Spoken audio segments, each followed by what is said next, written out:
দেখো এই 79 পেজে আমরা এই কটা 1 নম্বরের প্রশ্নের উত্তরগুলো করব। প্রথম প্রশ্ন আছে কি, জুল পার টেসলা কোন ভৌত রাশিকে প্রকাশ করছে?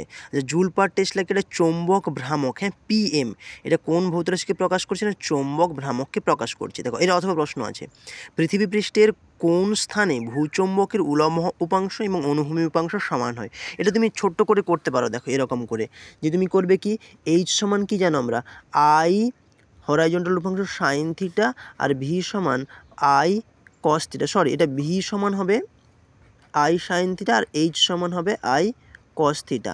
তো এইটাকে কী করবো আমরা, ভি ইকুয়ালস টু এইচ করলে তাহলে কি পাবো, সাইন থিটা ইকুয়ালস টু কত পাবো, কস থিটা, বা ট্যান থিটা ইকুয়ালস টু কত 1, বা থিটা ইকুয়ালস টু কত 45 ডিগ্রি। তাহলে কি না, ভূচৌম্বক ক্ষেত্রের অনুভূমিক উপাংশ এবং উলম্ব উপাংশ কোথায় সমান হচ্ছে না 45 ডিগ্রিতে সমান হচ্ছে। পরের প্রশ্ন চলে যাচ্ছি। দেখো বলছে কি না, ডিসি বর্তনীতে যুক্ত একটা ধারকের ধারকীয় প্রতিঘাত কত? দেখো ধারকীয় প্রতিঘাত কত আমি লিখছি। দেখো ধারকীয় প্রতিঘাত এক্স সি ইকালস টু কত হচ্ছে 1/ওমেগা সি সমান কত 1/2πf ইন্টু সি। এবার দেখো ডিসি বর্তনীতে এফ ইকালস টু কত হচ্ছে 0, তাহলে লিখতে পারি x C equals to 1/0 equals to কত ইনফাইনাইট। তাহলে কি হচ্ছে না, ডিসি বর্তনীতে যদি তুমি একটা কি যোগ করো না ধারক যোগ করো, তার ধারকীয় প্রতিঘাত কত হচ্ছে, অসীম হচ্ছে।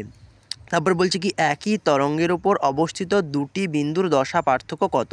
এটা কত হবে, দুটি বিন্দুর দশা পার্থক্য 0 হবে, কারণ একই তরঙ্গমুখের মধ্যে দশা পার্থক্য থাকে না। তারপরে বলছে কি দেখো, ন্যান্ড গেটের দুটি ইনপুট যুক্ত করলে কোন গেট তৈরি হয়? দেখো ন্যান্ড গেট কোনটা, এইটা হচ্ছে দেখো ন্যান্ড গেট, হ্যাঁ ন্যান্ড গেট। তাহলে এখানে যদি দুটো ইনপুট তুমি যোগ করে দাও তাহলে কত হচ্ছে, এ ঢুকছে বেরাচ্ছে কত এ বার, তাহলে কি হচ্ছে, এটা নট গেট আকারে কাজ করছে।